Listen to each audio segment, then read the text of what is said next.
sorciers, bienvenue dans ce nouvel épisode du podcast de la rédaction de la Gazette du Sorcier. Une nouvelle année magique se termine, c'est le moment de se rassembler autour d'une bonne bière au beurre de Noël, cuvée spéciale de Madame Rosemerta, pour se souvenir avec émotion, quelles émotions à vous de choisir, de tout ce qui s'est passé en 2019 dans le monde magique. Et qui de mieux que les rédacteurs et rédactrices de la Gazette pour vous faire ce récapitulatif, eux qui vous ont permis cette année encore de ne rien manquer de l'actualité.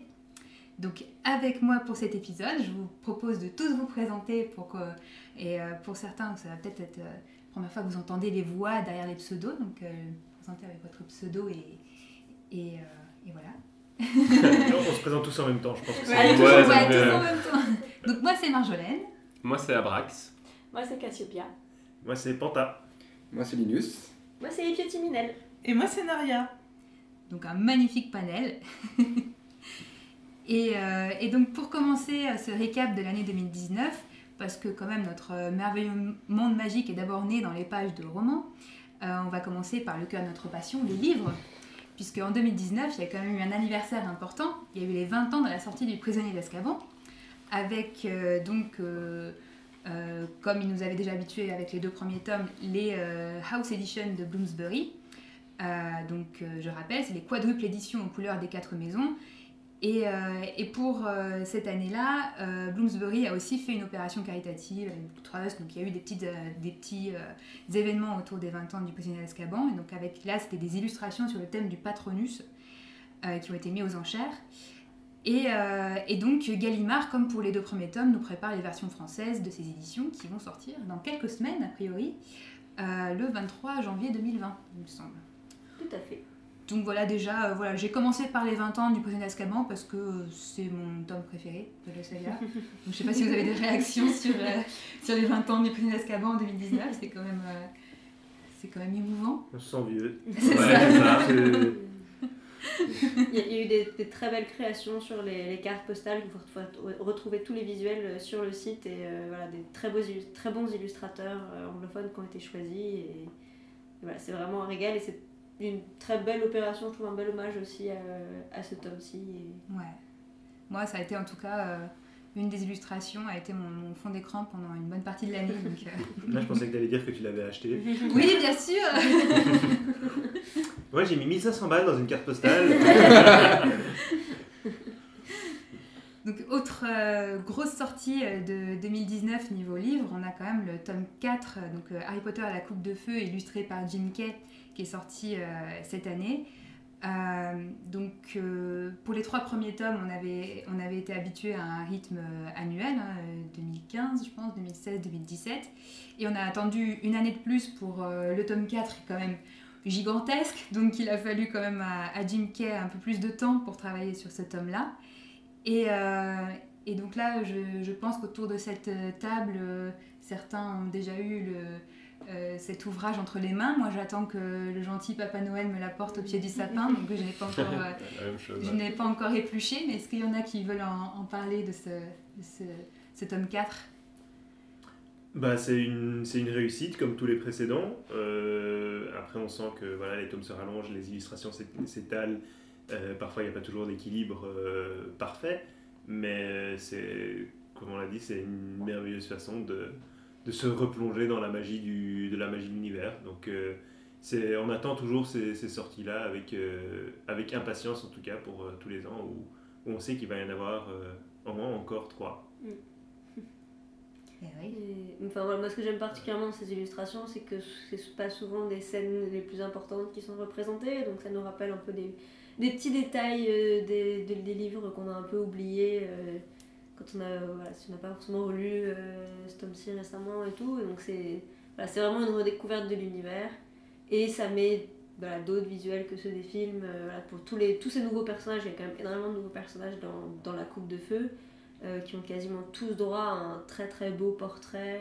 Les portraits, c'est une grosse réussite de Jim Kay, je trouve. Moi, je n'ai lu que les 3 premiers, mais c'est vraiment... Le portrait, il y a un portrait de Ginny dans ce tome 4 qui est absolument merveilleux. Fleur de la cour est sublime aussi. Et c'est des vraies réinterprétations par rapport à peut-être l'image qui est restée imprimée dans nos rétines, qui c'est des films. Là, on a des vraies réinterprétations. Donc, alors sans peut-être Et dans un style, je dirais aussi important, dans un style réaliste. Ouais. Parce qu'il y a des réinterprétations, mais dans des styles manga ou dans des styles très cartoon, on revoit les dessins de Götting. C'est un style particulier. Là, on a un style réaliste, donc ça peut vraiment, on va dire, remplacer l'image des films. C'est pas des portraits idéalisés en plus, quoi, par rapport à d'autres dessinateurs. Ça, il faut quand même rappeler que Jim Kay s'inspire de vraies personnes pour dessiner ses personnages. Il a une personne qui est son Harry, son Ron, sa Hermione, et qui voit grandir depuis des années, et il se fie sur l'évolution des traits d'une seule et même personne pour faire évoluer ses personnages, et c'est là que je pense qu'il y a, c'est peut-être une des plus belles aussi réussites, c'est qu'il y a du coup c'est un peu le boyhood de la littérature illustrée où on a une personne qui sert de référent qui servira de référence sur cet homme sur quasiment 10 ans de travail. Donc je pense que vous avez déjà un peu répondu à la question que j'avais pour ceux qui ont vu le détail, mais est-ce qu'il y a une illustration particulièrement marquante? Donc on a parlé des portraits, mais est-ce que quelque chose qui, pour ceux qui l'ont feuilleté de bout en bout, qui vous restera vraiment en tête? Le bal de Noël, parce que on voit Hermione avec une robe bleue. Alors, non seulement elle a une robe bleue, et bon, il y a la couleur, mais j'ai vraiment l'impression de voir une ado de 14 ans dans ce dessin. C'est une robe qui est simple, c'est pas une espèce de robe de princesse, mais qui fait très, je trouve, bal de promo à l'américaine, version des films que j'aime vraiment pas du tout. Et du coup, là, j'avais vraiment l'impression de voir une ado, et voilà, la diversité des costumes, des couleurs très chaudes aussi qui changent par rapport au nouveau visuel du film qui est très, très blanc, avec tous ces décors de stalactites argentées, etc. Et donc ça, pour moi, c'était une réinterprétation géniale d'une scène assez emblématique pour le personnage d'Hermione et voilà, je pense qu'il a marqué quand même les spectateurs du film, et donc là, c'était belle redécouverte. Ce qu'on disait quand on a découvert justement cette illustration-là, c'est que ce qui était très intéressant, c'est que quand tu la vois la première fois, tu réalises pas que c'est Hermione. Et c'est en regardant dans un deuxième temps que là tu te dis « Ah mais en fait c'est Hermione ». Et c'est exactement la réaction des personnages dans le livre. En fait, là, au début, ils voient l'ensemble et puis ils font « Oh, attends !» Et là, c'était pareil. On a regardé l'illustration, on a fait « Waouh, c'est super !» et tout. Et puis on a fait « Eh mais attends, c'est Hermione !» Et c'est vraiment dans un deuxième temps que ça nous a marqué. Et c'est ça qui est vraiment la réussite énorme de ces livres, quoi. C'est que il y a ces effets-là. Pareil, la scène du cimetière, on voit le cimetière et c'est seulement dans un deuxième temps qu'on note une petite ombre qui s'approche dans une allée. Et voilà, c'est pareil, c'est comme si on était arrivé dans le cimetière, on voit ce décor et puis boum, on a ce détail-là qui nous fait sentir qu'il y a quelque chose qui ne va pas, quoi. Du coup, je me pose une question fondamentale. L'Ordre du Phénix, c'est quand même le bouquin sur lequel il y a le plus de pages. On va mettre combien de temps à voir la suite là? 2 ans. De toute façon, ils sont partis du principe que de toute façon maintenant ce sera tous les 2 ans, a priori. Parce que là, il va en avoir du travail. Mais il a déjà commencé, de toute façon. Parce que l'année prochaine, du coup, ce sera le tome illustré de Quidditch à travers les âges.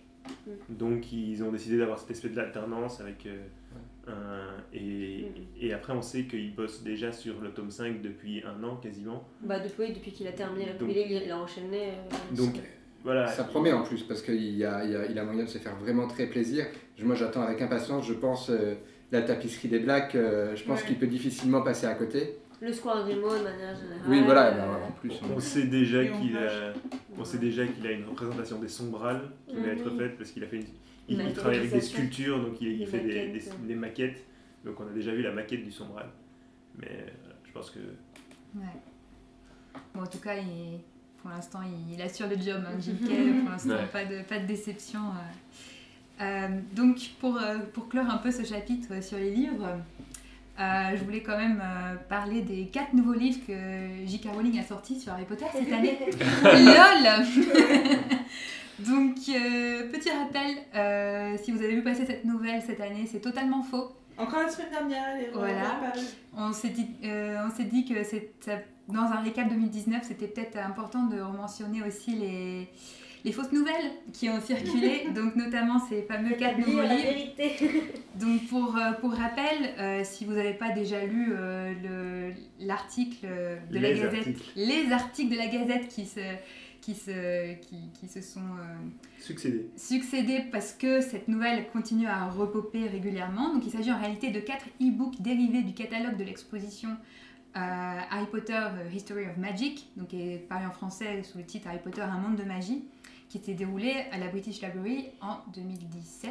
Je crois que c'est ça.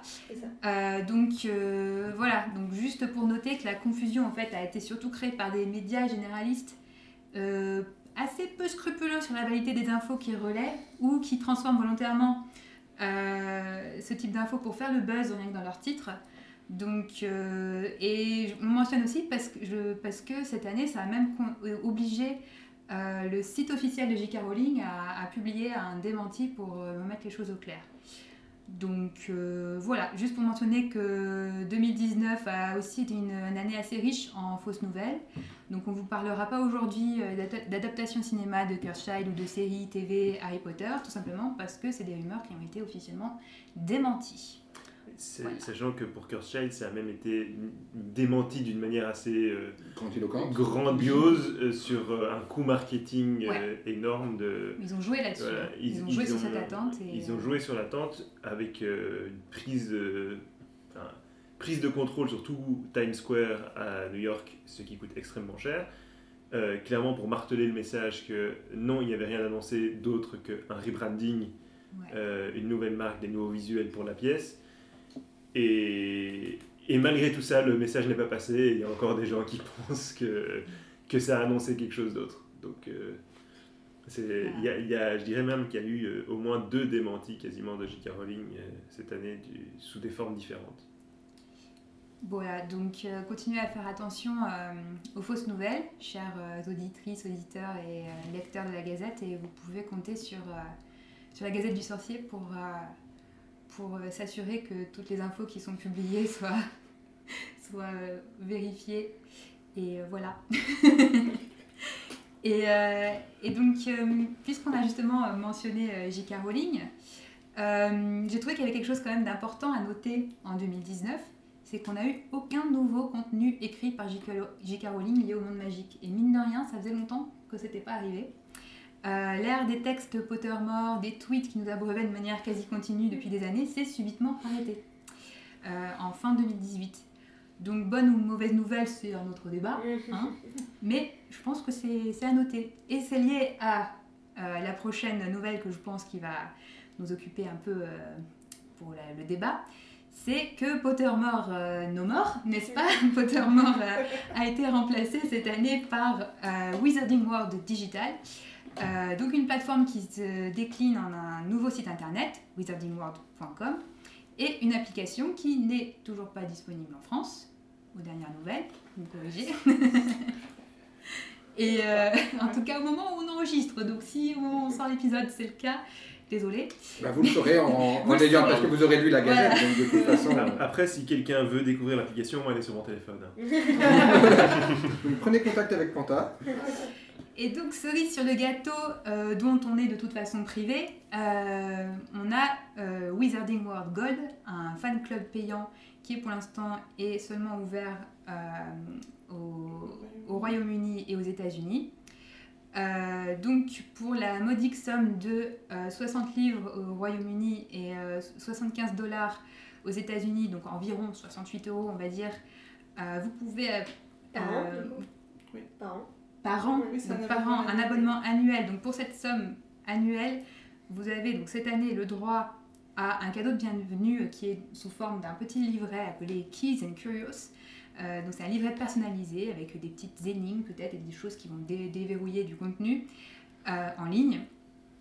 Vous avez des réductions, des accès privilégiés à des accès privilégiés à Cursed Child, pour acheter du coup pour réserver des tickets, potentiellement des événements privés qui vont être organisés pour les membres du fan club.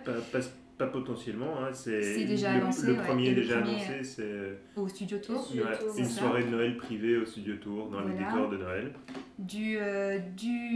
Des produits dérivés merchandising exclusifs, notamment des pins à récupérer dans certains lieux emblématiques, notamment tous les endroits où il y a le Cursed Child qui se joue, les studios tours, La boutique King's Cross, le parc Universal aussi. Donc pour l'instant que des lieux évidemment Officiel. au Royaume-Uni et aux États-Unis. États-Unis, donc lié au fait que pour l'instant ce fan club n'est réservé qu'à des résidents de ces deux pays.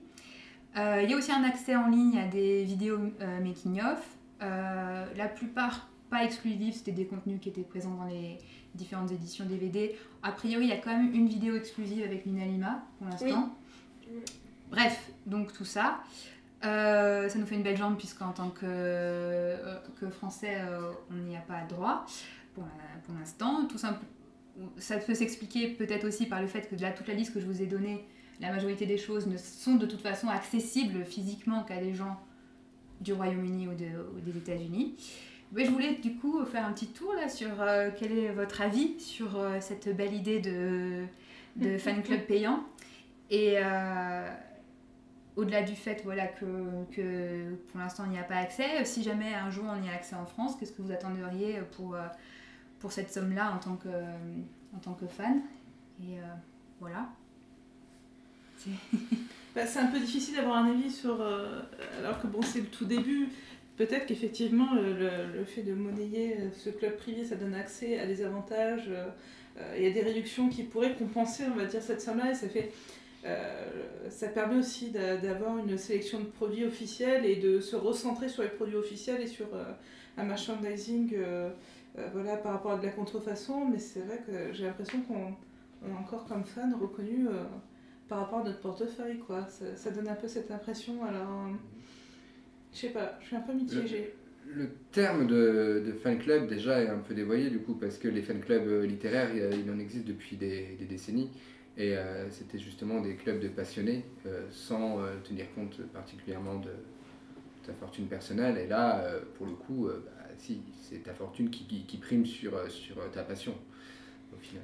Ta fortune et puis ta volonté de la dépenser là-dedans aussi. C'est parce que tu peux aussi te dire oui, je pourrais me le payer, mais c'est ce système de dire tu payes pour avoir ensuite le droit d'acheter. Et c'est vraiment une mécanique qui n'est pas propre au Wizarding of Gold. Il y a beaucoup d'autres systèmes dans notre société qui fonctionnent comme ça. Dans les franchises de manière générale. Je pense que le modèle le plus auquel Warner Bros. Qu'ils avaient en tête, c'est certainement l'équivalent qu'il y a pour Disney, où il y a ce système-là d'abonnement à l'année qui donne droit à des goodies, voilà. Des choses comme ça. Mais non, je suis bien d'accord. Après, en fait, ce qui m'intrigue le plus dans les annonces qu'ils ont faites à ce sujet-là, c'est les événements. Parce que on le voit très bien, il y a un sentiment en tout cas de pénurie d'événements officiels. Il y a beaucoup de choses qui sont faites de manière non officielle ou alors de manière... Techniquement la Book Night par exemple c'est un événement officiel, mais c'est chaque petite communauté qui crée son événement ou quoi, ce qui est très bien, ce qui est une initiative géniale. Mais il n'y a pas forcément beaucoup d'événements officiels. Et donc là, d'abord, il n'y a plus Harry Potter Célébration. C'est ça, maintenant, ils ont annulé la dernière convention officielle qui restait. Donc finalement, maintenant, à part les avant-premières de films ou les choses comme ça, ou les premières de pièces de théâtre de Cursed Child en l'occurrence, il n'y a plus beaucoup de choses qui se passent à ce niveau-là. Mais par contre, du coup, là, ils revont là-dedans, mais en le limitant énormément. À un petit club, c'est déjà ce petit club c'est des gens qui ont payé. Alors là en plus à l'heure actuelle seulement les Britanniques et les Américains, et en plus il faut repayer derrière, donc finalement c'est là une soirée pour le studio tour, peut-être que des fois ce sera des week-ends ou j'en sais rien, qui reviennent à des fortunes, et je trouve ça très dommage ce cloisonnement que ça crée dans le fandom, alors que l'événementiel justement c'est un bon moyen de rassembler les gens autour d'une passion commune. Et du coup, là, c'est bien, on se rassemble, mais pas trop quand même. Parce que moi, j'avais compris que la soirée était offerte. Ah non, Ah oui, d'accord. non. C'est une soirée privative et en plus, oui, d'accord. Oui, il faut Après, payer en il y a plus des, d'avoir il y a payé des avantages sur genre 20% de remise sur la boutique officielle Oui, ou puisque là, il y a la 15%, figurine. voilà, ou 15% de remise au dans la boutique officielle du K9 3 quarts. Donc il y a des avantages et c'est pas des petits avantages, enfin 20% c'est une belle remise.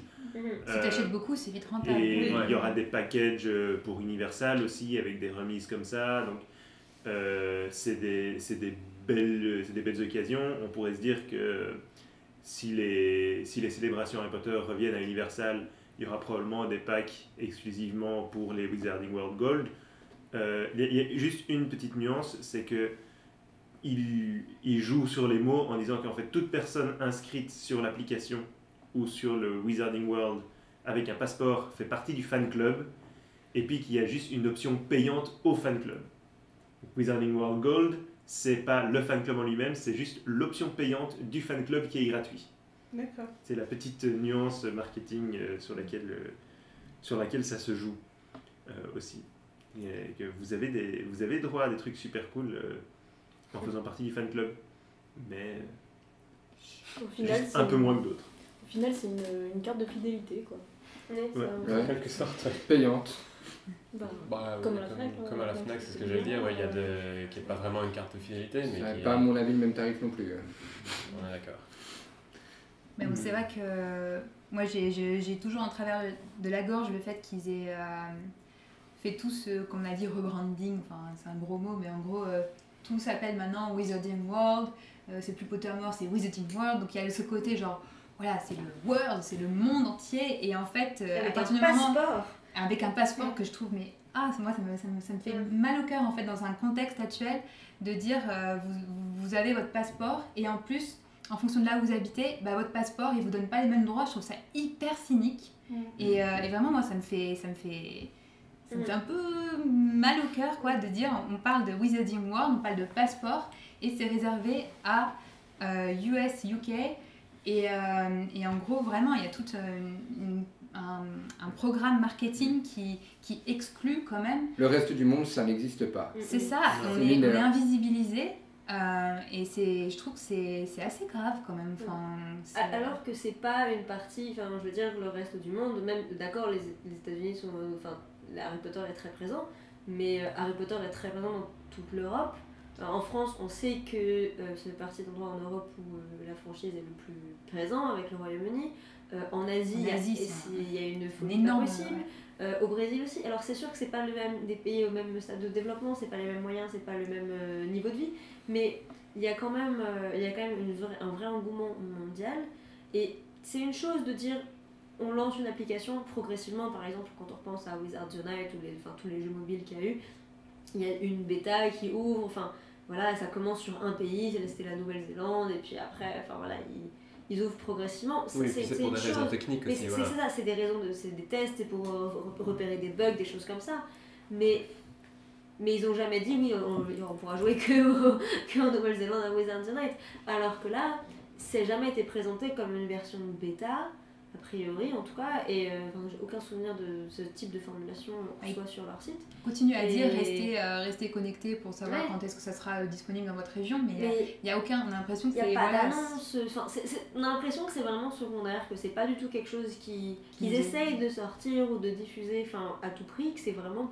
Bah oui, peut-être qu'un jour vous y aurez droit, mais bon, on verra quoi, c'est pas... Puis, en même temps, si demain ils le rendent accessible par exemple à nous, Français, honnêtement, vu que on va dire, la moitié des avantages sont quand même des avantages dont on ne peut pas profiter si on n'est pas aux États-Unis ou en Angleterre, est-ce que ça vaut le coup en fait ils n'ont pas prévu une offre qui était mondiale, ils ont prévu une offre pour ce... Peut-être que justement ça évoluera, peut-être que c'est aussi pour ça que l'offre n'est pas valable partout, parce qu'effectivement avoir une soirée VIP au Studio Tour, c'est très bien si t'habites au Royaume-Uni, enfin en plus en Angleterre, parce que même mine de rien de l'Écosse ou de l'Irlande du Nord, ça commence à faire un peu loin déjà, juste pour une soirée. Et tu y es plus vite depuis Paris. Hein. Mais c'est ça. Si les critères géographiques étaient importants pour eux, ils auraient mis aussi la France, ils auraient mis aussi la Belgique, des pays limitrophes à l'Angleterre qui pourraient participer plus facilement que d'autres. Et tu laisses le choix aux membres du fan club du coup de savoir combien ils ont envie de dépenser une fois qu'ils sont dedans, à la rigueur. Et c'est d'autant plus dommage, je trouve, que justement le Wizarding World réellement quitte ces frontières-là du monde britannique, américain, anglo-saxon si on veut, mais du coup il manque plein de pays anglo-saxons quand même du passeport, mais justement là on est allé en France, on va aller en Allemagne, au Brésil. On va aller au Brésil. Et mine de rien, là si on parle des animaux fantastiques, quand même pour Warner Bros, je suis désolée, mais c'est grâce au monde que les Crimes de Grindelwald n'ont pas été un échec. Oui, parce que certes, ça a fait moins bien sur le marché aux États-Unis, mais dans le reste et peut-être aussi en Angleterre, mais dans le reste de l'Europe, et notamment en France, les Crimes de Grindelwald ont mieux marché que le premier. Donc quand même, il pourrait être un petit peu... reconnaissant, enfin. Donc, bon, je sais pas si on... Peut-être que ça vaut le coup, chers auditeurs, si vous voulez qu'on continue le débat sur ce fameux Wizarding World Gold et sur l'évolution, en gros, aussi de la marque. De la marque, voilà. C'est peut-être un sujet qui mérite un épisode à part entière.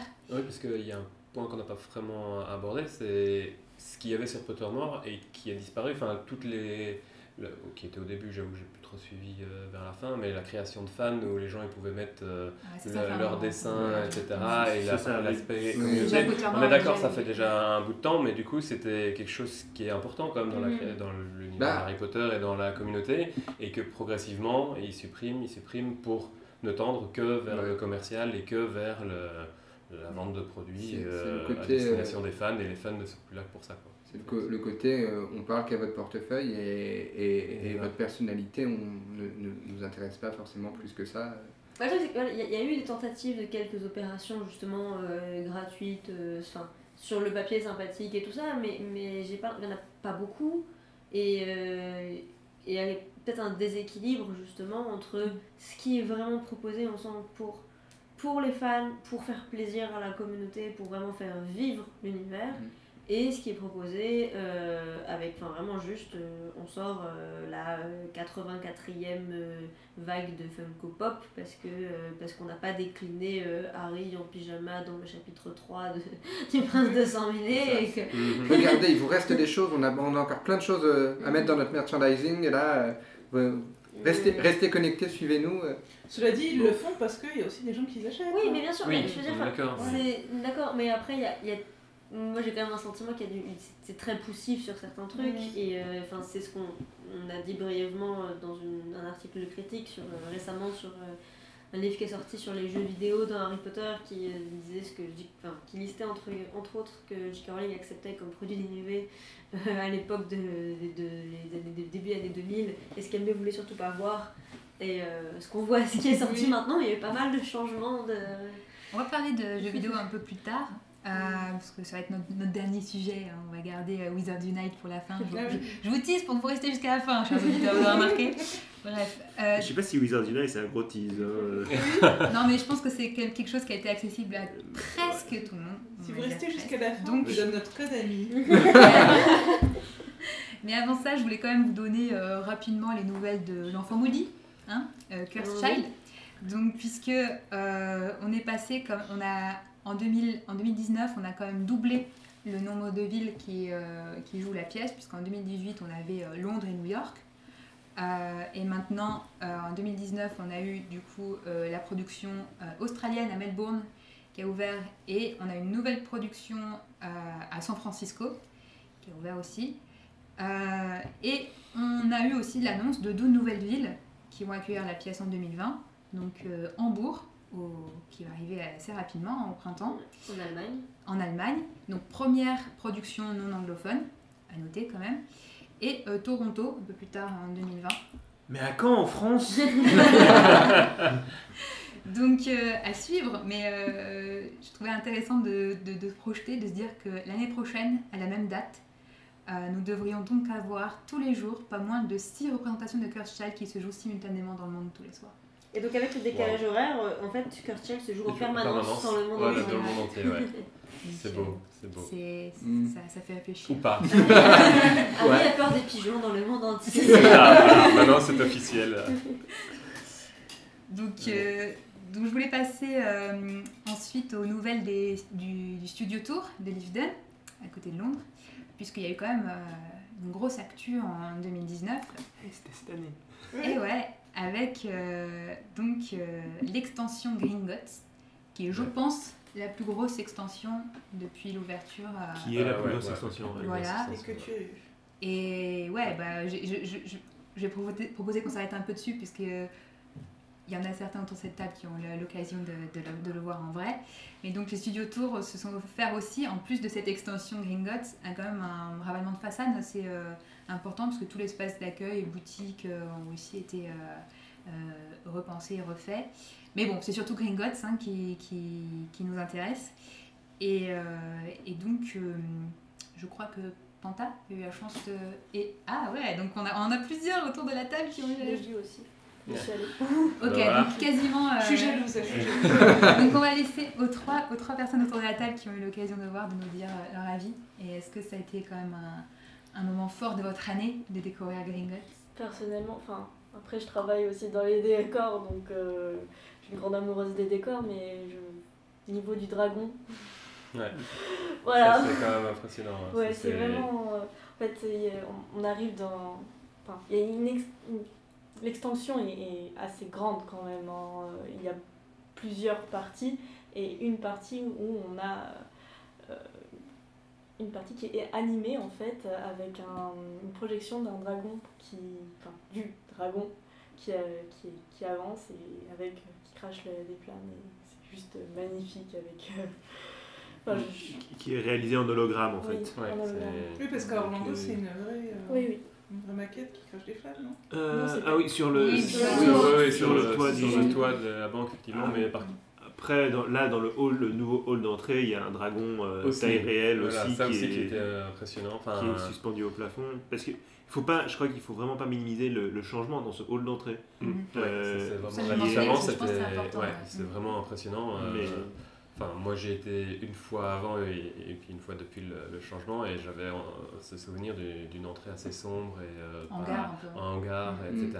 Et là, c'est plus du tout le cas. Pas quoi. très C'est fonctionnel, Pas en très, plus. oui, en plus. Ah, moi, je pensais que c'était enfin, à cause des travaux, justement, parce que j'y suis allée en avril 2017. Ah non, à l'époque on rentrait une porte et puis t'arrivais dans un hall où tu savais pas Tu très savais bien pas où où il aller, fallait où aller, ou voilà. Maintenant c'est très clair, très lumineux, c'est vraiment justement avec cette grosse maquette taille réelle du dragon, t'es tout de suite mis dans l'ambiance, t'es tout de suite mis dans... Enfin voilà, il y a cet effet waouh aussi quand on arrive et qu'il y a ce dragon qui a sa tête juste au-dessus de la nôtre, qui est vraiment impressionnant. Et effectivement, la nouvelle extension est aussi gigantesque. Enfin, moi, j'ai ressenti beaucoup d'émotions quand j'étais dans la grande salle de la banque, avec Le hall, le aussi. hall, ouais, avec les chandeliers et tout ça. J'avoue que ça a eu le même effet que la maquette à la fin, la grande maquette de Ah oui, Poudlard. qui est sublime. Qui est aussi sublime et enfin voilà. Voilà. Mais non, franchement, c'est super bien réalisé et comment ouais, c'est. Enfin, je sais pas si les autres ont un Ça avis, rajoute mais combien de voilà. temps, du coup, à la visite? Assez. Enfin, Ça dépend combien de temps on reste aussi, Ouais. parce que Oui, voilà, aussi. on peut rester 2 heures au studio tour comme on peut rester toute une journée, je pense. C'est pas un endroit où vous pouvez rester autant de temps que vous voulez. C'est pas un endroit où on est obligé de traverser. non, c'est un. Tu restes autant de temps que tu veux. C'est pas comme la grande salle. où on passe, non, voilà, Il y a toujours que la grande salle qui est timée. Nous, quand on y était allé pour la soirée d'inauguration, du coup, on a passé bien Ouais, on est resté un bon bout de temps. 2h30 dedans ouais. dans Ouais, l'extension. il faut... Parce que, négliger, et encore, ouais. on a essayé de visiter un peu vite le reste parce que ça faisait longtemps qu'Abrax l'avait pas vu, mais ouais, on a passé 2 bonnes heures là, rien que dans l'extension. Ouais. C'est particulier, on fait des lives, on fait des photos, on s'imprègne pour faire un compte rendu et tout. C'est vrai que, parce que là, mais on passe encore comme plus à côté des salle, choses en fait. Parce que comme salle, donc il y a la grande salle de la banque en tant que telle, puis il y a la salle, le hall d'entrée, quoi. Il y a le hall de la banque une fois, 2 fois. Ouais. Il y a Avec le dragon, justement, les coffres. Il y a les coffres. Il y a 2 salles. En fait, il y a 2 salles de coffres. Ouais. Et puis il y a un couloir de coffres où il y a la grande salle un peu ronde. Oui, où on rentre. Et puis il y a tout le couloir. Il y a la salle des maquettes avec toutes les maquettes de la banque, des coffres, etc. Et puis il y a toute la salle des maquillages, gobelins, masques. Qui est vraiment aussi impressionnant. Et dessins conceptuels. Donc, et déménagé du coup. Oui, c'est ça. Il y a une partie des masques qui ont été déménagés là avec. Il y a des costumes de Grimsey. Oui, il y a des costumes en fait, tous les costumes de Warwick Davis. De Warwick Davis, exactement. Oui, c'est là du coup qui ont aussi été déménagés puisqu'on on en Mais voyait déjà une avec, partie. avec Phyllis Fleetwick, la première version de Fleetwick qui n'était pas exposée avant, qui a été ajoutée. Ah, celle qui était bien. Ouais. Donc du Et coup donc, maintenant vraiment voilà, ça fait quand même un paquet de salles en plus, quoi. Donc parce que vraiment maintenant les studios, il faut rester vraiment toute la journée, quoi. C'est pour ça que la question c'était ça, parce que la première fois que j'ai visité, enfin la seule fois que je l'ai visité, je me suis fait avoir à cause des bus où c'est timé, on arrive à 1h, il faut repartir à 1h. J'ai même pas eu le temps de faire la boutique et j'ai tracé littéralement pour avoir mon bus. Là, je me demandais si on avait plus de temps, alors qu'il y a quand même... Le temps des bus, il est resté le même. C'est-à-dire que depuis le temps de tout début, visite alors conseillé que- n'a jamais bougé d'1 minute depuis la première ouverture, c'est toujours 3h30. Sachant que depuis, il y a quand même eu le quai 9 3/4 qui a été rajouté, la forêt interdite et du coup maintenant Gringotts, plus des petites choses qui ont été changées, quand ils avaient réaménagé le couloir Minalima entre justement le Polar Express, les écrans verts, voilà, etc. le Private Drive qui a ouvert, avant c'était fermé. Il y a la partie aussi sur les forces du mal, non, qui avait été...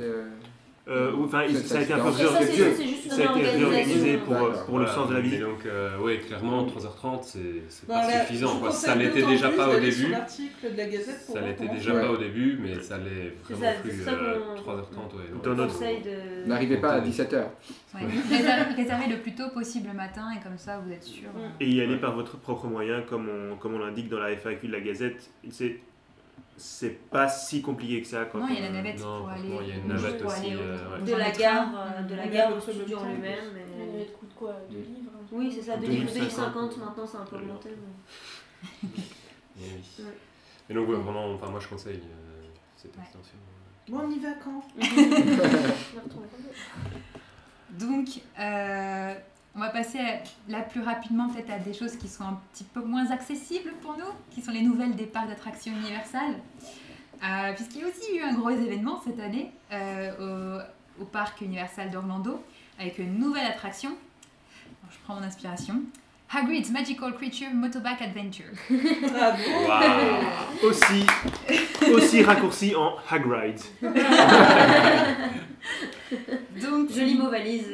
Donc c'est une nouvelle attraction qui, comme son nom l'indique, est une aventure à moto avec Hagrid au milieu de ses créatures magiques Dans la forêt interdite. dans la forêt interdite. Et un monastère qui sort de nulle part. Voilà, Oui, un c'est vrai monastère que c'est bizarre. Mais ils ont créé toute une petite histoire, hein, comme quoi c'était Ça, ouais. quelque chose qui existait avant Poudlard. C'est une ou, extension du château, au Mm. pire, Mais c'est ça, pas, c'est c'est pas aussi, impossible. une hein. ancienne partie du château Il y a qui eu- aurait été un peu C'est- abandonnée. Pour le coup, c'est crédible. Un château qui a cet âge-là, il y a forcément des ailes effectivement Ouais. qui ont disparu peu à peu. Hein. Mais d'ailleurs, c'est une des premières attractions, alors je me souviens plus exactement des titres qu'ils leur donnaient, mais la première attraction comme ça à grande vitesse au monde qui est scénarisée de cette façon avec avec une vraie narration en Ouais. fait. Parce que souvent les grands 8, les choses comme ça, Ouais, parce que ouais. c'est ce qui se rapproche le plus d'un ce qu'on appelle des grands 8 ou des montagnes russes en français, et avec je sais plus jusqu'à combien de vitesses différentes, 12, 13. Il y a 5 moments de propulsion. Oui. 5 ou 7 moments de propulsion. Ouais. Elle Je- dure 3 ne- minutes au total, ce qui est énorme pour une attraction.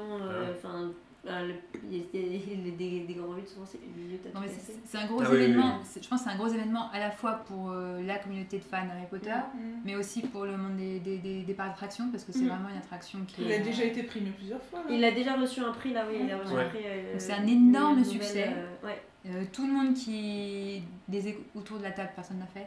Non, Non, malheureusement. On Pour avait faire une un- reporter sur place, Oui, on a une- mais qui n'était Ouais. pas, qui En était tout cas, basée. tous les échos sont a priori unanimes sur le fait Au que début, c'est- il y a eu un démarrage un peu difficile parce qu'ils tombaient Oui. souvent en panne, mais Oui, il et des temps tout- d'attente ça, incroyables. Maintenant, le c'est rodage est fait, ça Voilà. vaut le coup d'aller voir. Donc si vous l'avez pas vu cette année, ne soyez pas triste. Elle est là pour durer comme un Oui, Est-ce qu'ils ont détruit un décor des Dents de la Mer, non Alors, Non, non, non, alors les Dents de c'était la Mer, c'était dans l'autre parc, c'était dans Universal C'était le Studios. chemin de traverse. Et donc, les Dents de la Mer ont été remplacées par le chemin de traverse. Et en fait, l'attraction Hagrid de Forêt Interdite, avant, c'était l'attraction du duel de Dueling Dragons, enfin Dragon Challenge, la version Harry Potter. Et donc en fait c'était 2 montagnes russes inversées, donc avec les pieds suspendus dans le vide, donc avec 2 dragons qui partaient au début simultanément et puis après ils ont parti en décalé parce qu'il y avait des souuits. Donc c'était des montagnes russes assez intenses, mais en fait qui existaient avant le land Harry Potter. Et qui avait juste été rethématisé. Qui avait été rethématisé sur le tournoi des 3 sorciers avec le bout de feu chinois. D'ailleurs Stan Janevski dit souvent qu'ils ont retiré son dragon, donc il est très triste qu'on ait retiré son dragon à Universal. Mais voilà, c'était une attraction avant, c'était une attraction le roi Arthur. Si je dis pas de bêtises avant, c'est ça, c'était le château du roi Arthur. C'était ça, ouais. Et parce que du coup, la file d'attente, vous passez justement dans une espèce de château qui a été rethématisé, enfin qui avait été rethématisé sur les temps d'attente sur les 3 sorciers, Ouais. toutes les bannières des écoles et ce genre de choses. Mais donc c'était une zone un peu à part, quoi. Mais a priori, même la file d'attente en elle-même est géniale en soi. Il y a toute une petite histoire, justement, il y a plein de petits détails. Comme souvent dans ce genre de... c'est pareil pour le château. Pour le château à Poudlard, qui est Gringotts très thématisé, Surtout Gringotts pareil. Pour donner une idée de la taille de l'attraction, en fait, l'attraction s'étale sur un espace qui est équivalent à tout Préolard et tout Poudlard à l'heure C'est actuelle. une zone énorme. C'est la moitié du land Harry Potter, c'est juste cette attraction-là. Donc c'est un circuit gigantesque. Et c'est une des premières représentations d'un scout à pétard. Il faut savoir, il y a un scout à pétard dans le parcours. Alors, il y avait eu des scouts à pétard dans les jeux vidéo qu'on a vu très rapidement il y a longtemps. Mais donc là, c'est en vrai. En vrai, il est là, il crache, il pète du feu.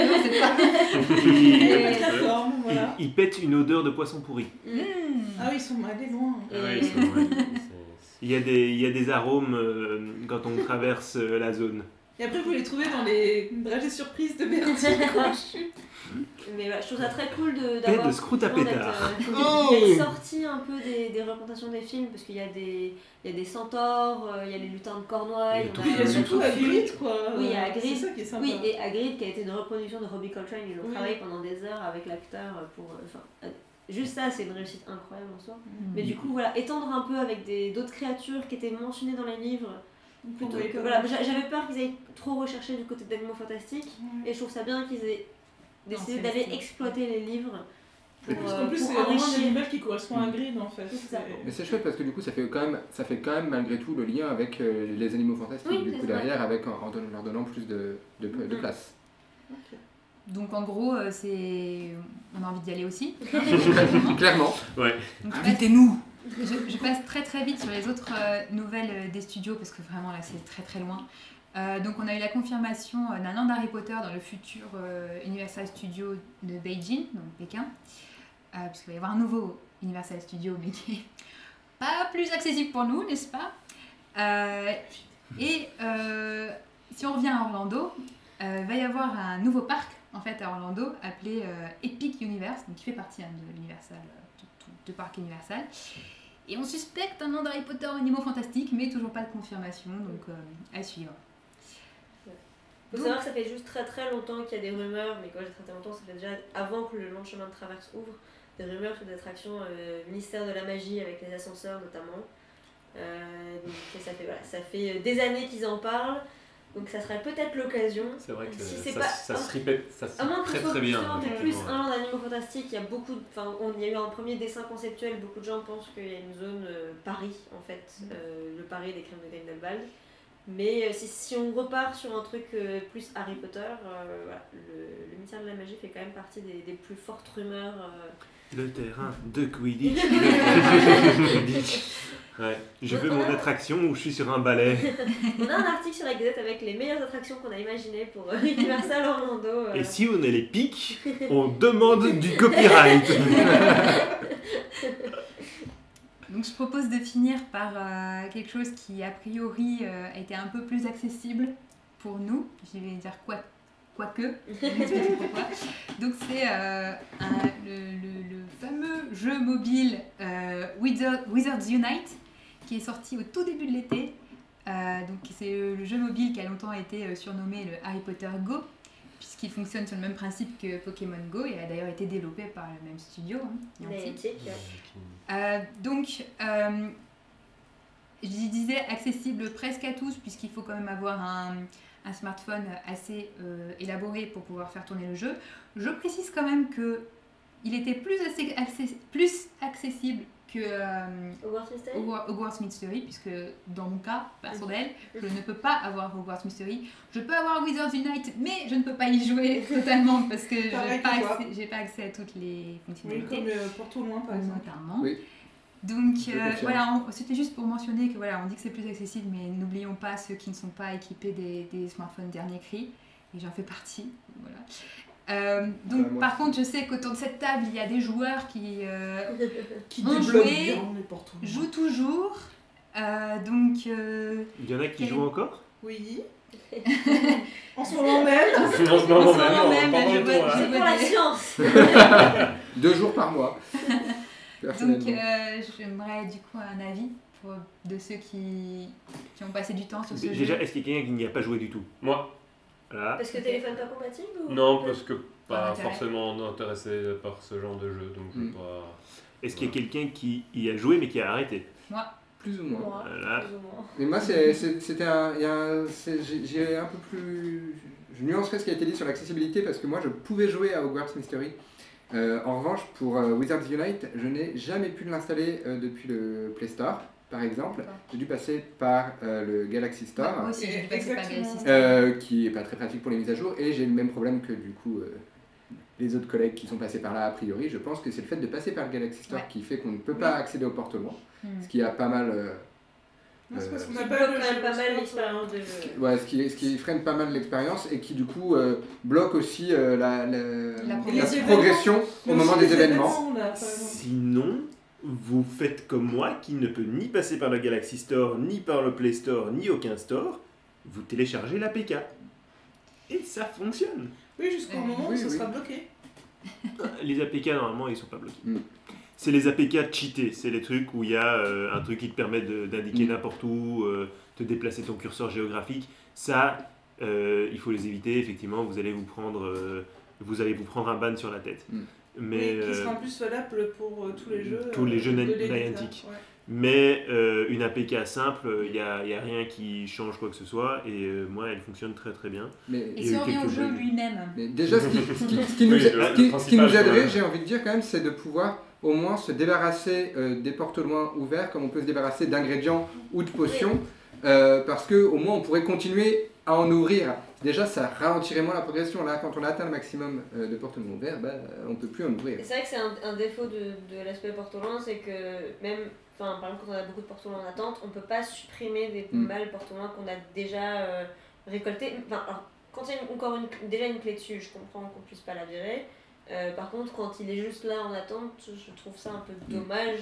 Et je trouve ça un petit défaut. Oui, sinon, est-ce que vous vous êtes amusé avec ce jeu? Oui, alors on avait réalisé justement parce que hier on en parlait en me disant que c'est un jeu qui fait régulièrement des mises à jour et qui corrige toutes les petites erreurs, tout ce qui est un peu agaçant. Et en fait, au fur et à mesure, l'expérience de jeu est de plus en plus sympa et de plus en plus facilitée. Et là, entre autres, dans la Gazette, ce qui est marrant, c'est que certains, du coup, ne l'ont pas vu, mais il y a des petits cadeaux qu'on peut s'offrir là depuis une semaine. C'est-à-dire qu'on va dans les donjons, on peut débloquer des cadeaux, donc dedans, il y a de tout. Il y a des ingrédients, des pierres uniques. Selon les endroits où tu vas, en fait. Voilà. C'est les serres, c'est les cadeaux d'ingrédients, les auberges, c'est les cadeaux d'énergie, et forteresse, cadeaux uniques. Donc ça peut faire les petits cadeaux auprès des petits camarades et... c'est vrai que c'est sympa, ça permet de faire un lien. Donc tous ces petits détails, c'est sympa, mais moi j'étais quand même intéressée un petit peu par l'histoire dans le fond. En fait, j'ai arrêté en cours de route parce que c'était plus jouable sur mon téléphone et puis ça me prenait trop de data aussi, donc ça ne valait pas le coup.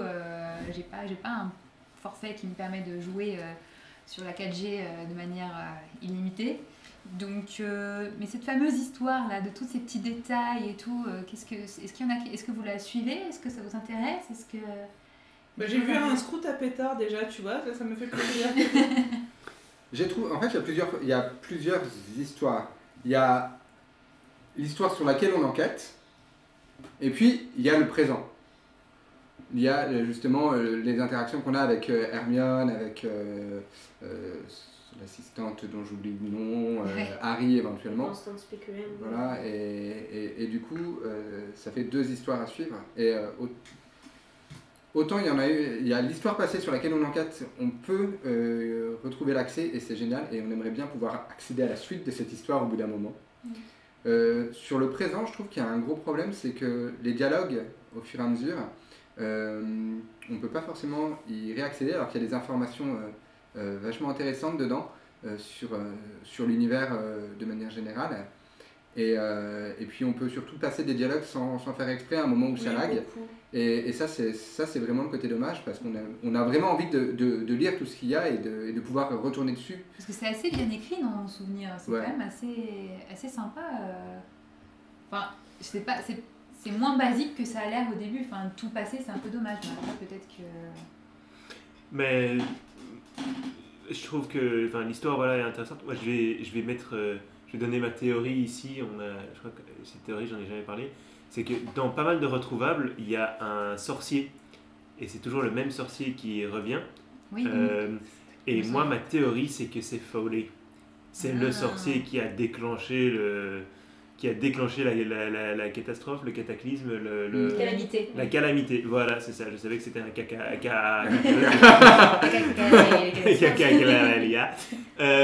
donc voilà, ça je balance, c'est ma théorie. Parce que jusqu'à présent, il n'y a aucun élément pour l'étayer. Parce que tout ce qu'on sait, c'est que voilà, Fowley a fait un truc. Il était très triste de la disparition des 5 de Londres. Et voilà. Et il n'y a rien qui permet de résoudre cette enquête. Mais moi, je pense que ça, c'est un indicateur extrêmement important. C'est ce sorcier qui revient en permanence, qui est le seul sorcier humain qu'on ne connaît pas. Et puis c'est le seul sceau humain, a priori. Ouais. Je suis pas sûre qu'il y en ait eu d'autres. Et c'est le seul, et du coup, c'est le seul sorcier qui n'a jamais pris la parole.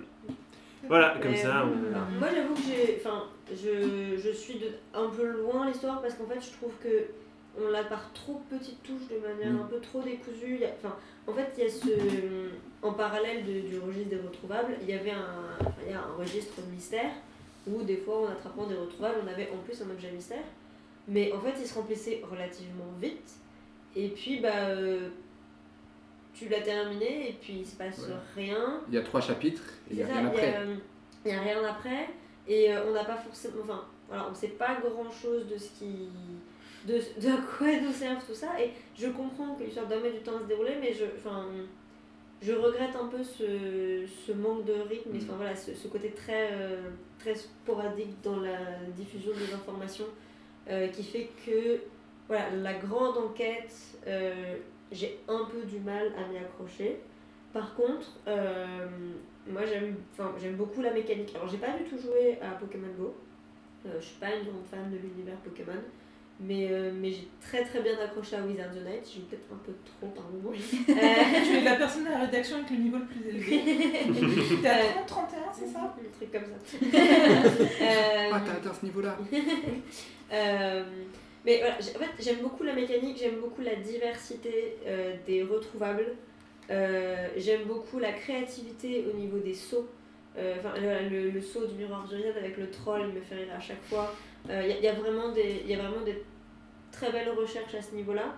Et aussi un truc qui me plaît beaucoup et qui... moi j'avais arrêté très très vite Hogwarts Mystery parce que je supportais pas le côté très poussif à la dépense.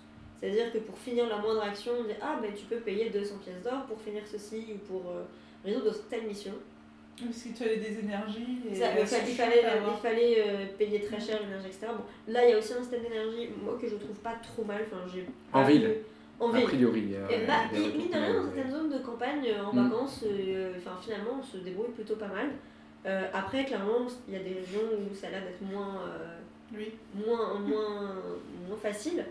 Mais, alors, voilà, dans Wizards Unite, moi, j'ai pas l'impression, par exemple, le fait qu'il n'y ait pas le moyen de payer pour compléter un retrouvable, de payer pour compléter les missions des événements spéciaux, de payer pour débloquer ses portements. Et bah du coup j'ai vraiment l'impression de jouer et de pas juste avoir ce truc de oui mais bon en fait si je pouvais payer, enfin je Sur les porte-loin, c'est pas tout à fait vrai parce que tu peux acheter des clés quand même. Oui tu peux acheter des clés mais il faut quand même avancer. Oui, il faut que Faut tu quand marches même- sur les Et données. acheter des clés, tu peux les acheter avec les sous que tu reçois dans le jeu. C'est pas forcément des sous, des Oui. euros. Et elles sont à un montant qui fait que c'est tout à fait envisageable. Tu vois, dire bon, on accumule des sous, on n'a pas d'obligation de les dépenser. Parce que voilà, dans Hogwarts Mystery, pour avancer, il fallait absolument dépenser ses pièces d'or pour aller parler avec ses amis, ce qui paraît complètement absurde. Alors que là, on accumule des sous et après, bah oui, on peut acheter des potions si on a envie, on peut acheter des clés pour des porte-loin, on peut agrandir ses chambres fortes ou quoi.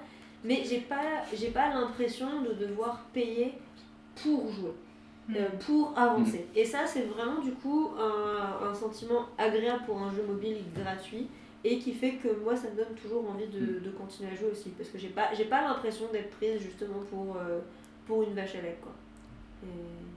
Mais je pense qu'en fait, du coup, Wizards Unite a les qualités de Wizards Unite sont pile à l'opposé, sont complètement en parallèle des défauts de Hogwarts Mystery. Et le contraire est vrai, les qualités de Hogwarts Mystery n'ont pas été retenues justement dans Wizards Unite. Donc l'histoire était beaucoup, c'était l'histoire, le jeu était beaucoup plus axé justement sur l'histoire pour Hogwarts Mystery. Et du coup, on avançait régulièrement dans l'histoire quand même. Sauf jusqu'à un certain nombre d'années, c'est pour ça que je me suis un peu Globalement. arrêtée. Mais globalement, ça Ouais. avançait quand même et on découvrait des choses sur lesquelles on ne pouvait pas forcément revenir non plus, un peu comme les discours, les dialogues dans Wizards Unite. Mais l'histoire avançait plus quand même, plus régulièrement en tout cas. Bon, bah, du coup, fait partie des bonnes choses de 2019 quand même. Voilà, et Oui. puis on va dire que d'ici 2-3 ans, il faut qu'ils nous sortent un jeu avec les qualités de l'un et les qualités de l'autre. Et ce sera Et parfait. pas les défauts de l'un et les défauts de l'autre. Oui, ça par contre, il faut éviter. C'est le nouveau jeu qui va être comme ça, c'est ça le jeu. C'est bien. Ouais, non. Awaken, Magic Magic Awaken. Awaken, qui sera donc un jeu RPG de cartes, deck building virtuel. que pour le marché chinois, non c'est pas Voilà, c'est ça, Pour le qui est moment. réservé pour l'instant au marché chinois. Mais qui a D'accord. des chances de s'étendre. Enfin, voilà, On je verra, suppose. mais qui a de On très, très beaux verra, on visuels. espère. Oui, c'est beau, c'est beau. Mais ça va être pour les années suivantes. Je pense que on a fait le tour, je pense, des gros événements de l'année 2019, mais je voulais quand même finir par un tour de table pour savoir si, déjà, s'il y a quelque chose qui vous a marqué cette année dont on n'a pas parlé, ou sinon, s'il y a une chose que vous devez retenir de cette année, qu'est-ce que ce serait?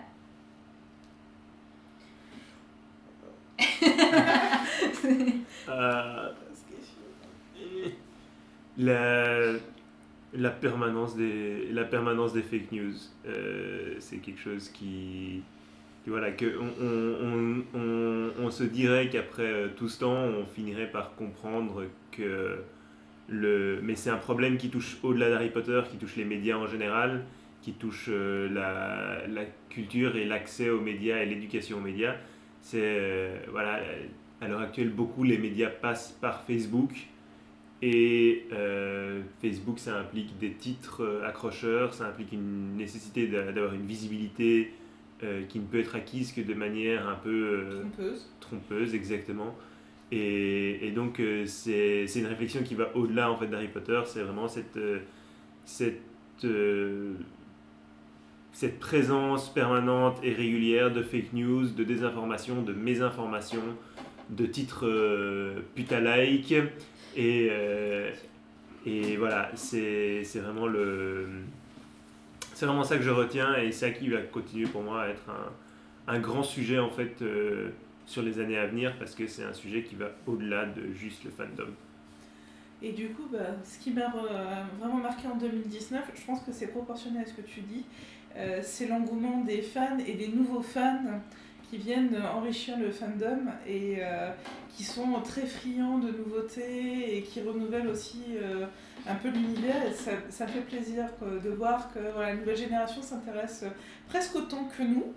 Mais de manière différente, parfois, ouais. Je pense que c'est cette approche aussi différente qui fait que quand il y a des fake news, ils sont aussi beaucoup plus sensibles parce qu'ils sont à la recherche de nouveautés, d'autres choses que ce que nous, anciens, leur disons et répétons peut-être.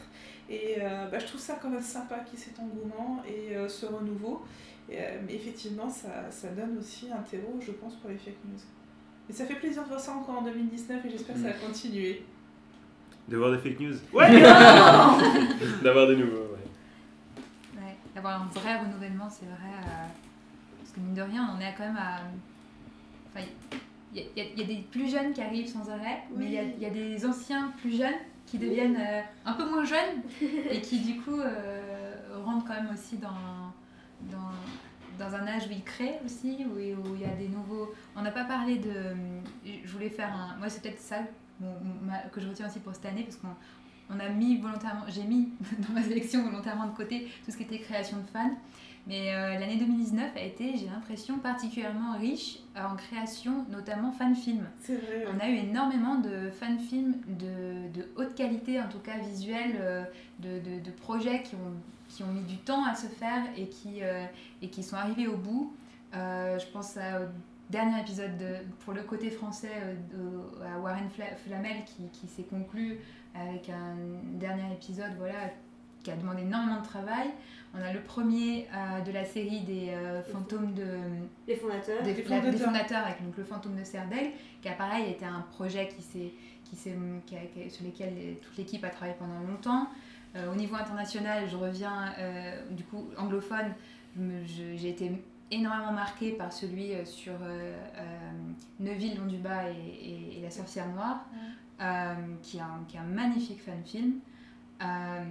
Et sur les Sœurs Black aussi. Les Sœurs Black que j'ai pas encore vu, mais juste pour en dire deux mots, il est sublime. Il y a juste un problème sur la narration qui est pas très clair, mais il est super bien travaillé et ça fait plaisir de voir ce genre de qualité, quoi. Et ça vient avec le fait que voilà, le fandom grandit, a un nouvel accès à plein d'outils, et je pense on fera des épisodes entiers consacrés à ces créations-là, mais moi j'ai été marquée par cette année par vraiment l'accumulation de projets, uniquement des projets non officiels, mais qui vraiment sont qui ont demandé énormément de travail et qui le rendu, et il y a des défauts, ça reste amateur, mais c'est vraiment remarquable, je trouve. On le dit pas assez, mais Satin, objet du malin. Ok. Les cosplayers. Oui, ça forcément. Mais du coup, moi je pense qu'un des trucs qui m'a marqué, ça va rejoindre ce que tu dis, parce que moi mon coup de cœur potterien de l'année, c'est le clip qui a été fait en collaboration entre Harry and the Potters et les Potter Puppet Balls. Donc Harry and the Potters a sorti cette année un nouvel album pour la première fois depuis 13 ans. 13 ans, qui est très très chouette et qui est plus diversifié que ce qu'ils avaient fait jusqu'ici, et ils ont fait un clip pour une de leurs chansons en collaboration donc, avec les Potter Puppet Balls, qui ont fait notamment tous leurs sketchs, petits sketchs de marionnettes sur YouTube, dont le fameux Mr. Sticking Noise que tout le monde connaît. Si vous ne connaissez pas le nom de la chaîne, vous avez sans doute vu ce truc-là. Et donc voilà, ils ont fait cette chanson sur le tome 7, quand Harry et Hermione sont en train de faire du camping et que Ron est parti, et qui chante Où est Ron, et qui a une chanson déjà je trouve qui est très touchante. Il y a énormément d'émotions dans cette chanson, et c'est incroyable la quantité d'émotions qu'il peut faire passer avec des petites marionnettes. Mais voilà, moi c'est vraiment un clip qui m'a beaucoup émue, qui m'a limite mis les larmes aux yeux, parce que je me suis dit waouh, ok, il y a un côté très Machine Afrique, et ces dernières années surtout avec l'extension Cursed Child, avec les animaux fantastiques qui ont un intérêt financier, mais il y a encore des trucs incroyables qui se font au niveau du fandom, et du coup de voir que ces personnes qui créent depuis très longtemps, Harry and Potter, ça fait, ils existent depuis 2002, Potter Puppet Balls, ça fait une dizaine d'années maintenant. Je crois que ça faisait 4 ans qu'ils avaient fait de vidéo, non? Oui, ça faisait très longtemps qu'ils n'avaient plus fait de vidéo, et ils ont fêté leurs 10 ans assez récemment. Et donc voilà, et de voir ces anciens aussi qui revenaient avec du nouveau contenu pour les fans et qui était toujours aussi qualitatif, voilà, moi ça me redonnait beaucoup d'espoir sur tout ce que le fandom peut encore faire et tout ce qui n'a pas encore été fait et dit sur cet univers qu'on aime. Et ce qui compte, quand même, c'est ça. Ça nous rassemble. Dernier mot, ou vous avez quelque chose à partager sur cette année? Création d'Aspic. En fait, nous, un an. Ah oui, Un an quand même. d'Aspic. Quand même un an de podcast académique avec les universitaires sur creuser Harry Potter, aller plus loin, et ça fait partie quand même des projets justement qui montrent qu'Harry Potter n'a pas fini de pouvoir être discuté, et voilà. Donc on finit sur un mot d'autopromotion, mais C'est ça... Ah ouais, parce qu'il y a quand même plein de choses à venir. Bah oui, parce que bon, on va finir sur double autopromo, puisque voilà, c'est notre récap 2019. Évidemment, on pourrait faire un podcast entier sur nos vœux 2020, parce que particulièrement ici à la Gazette du Sorcier, l'année 2020 qui s'annonce est très enthousiasmante, et on ne vous en dit pas plus, mais vous aurez très vite des nouvelles là-dessus, donc restez à l'écoute. Et Ce teasing. mais il y en a qui ont peut-être déjà deviné qu'est-ce qui se passe en 2020 pour la Gazette du Sorcier, donc à suivre. Mais en tout cas, on vous souhaite de très bonnes fêtes de fin d'année de la part de toute la rédaction. Là, vous en avez qu'un petit échantillon aujourd'hui, mais on peut parler au nom de tous. Et merci de nous avoir écoutés. Et bonne soirée à tous. est-ce qu'on a une conclusion? En tout cas, vous écoutiez. Non, on n'a pas de conclusion, Non, y a pas, on dit ça- juste voilà. Ça part dans le brouhaha, et puis voilà. salut les sorciers! Salut les sorciers. Salut les sorciers.